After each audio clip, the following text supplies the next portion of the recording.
Welcome to the historic 1795 Stroud Mansion. My name is Amy Leiser and I'm the Executive Director of the Monroe County Historical Association, housed in this beautiful building.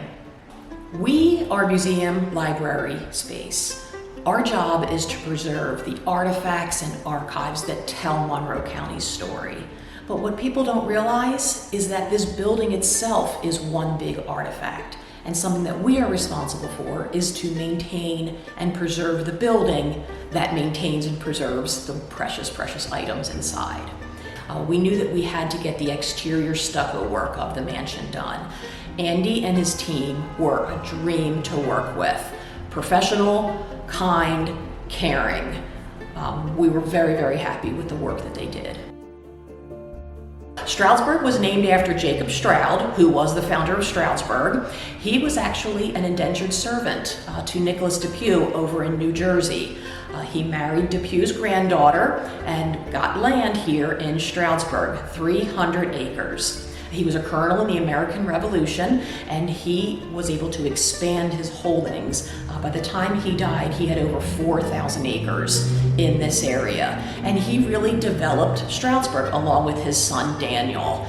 They laid out the streets of Stroudsburg, they sold off lots of land, and encouraged people to come up over the Blue Mountain into their town of Stroud and settle.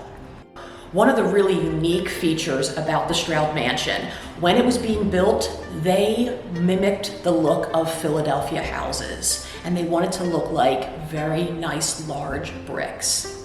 The building is actually made out of rubble stone, held together by mortar, but there is a thin coat of stucco on the outside with scored lines to make it look like big blocks.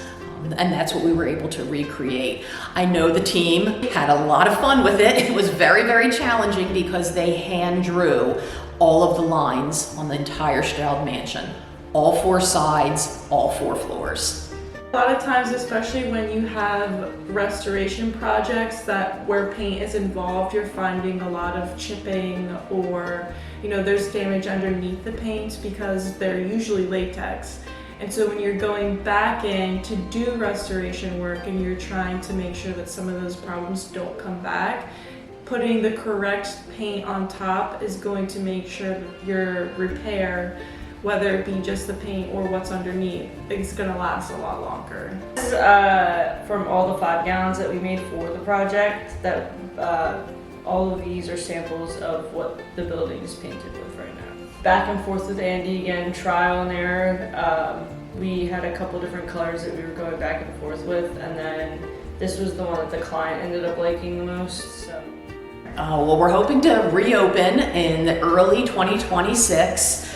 We are so excited to be able to have the entire Stroud Mansion serve as exhibit space. We are going to be modern on the inside, but still paying homage to the 1795 building. And now the exterior looks just as beautiful as the interior, thanks to DeGrucci.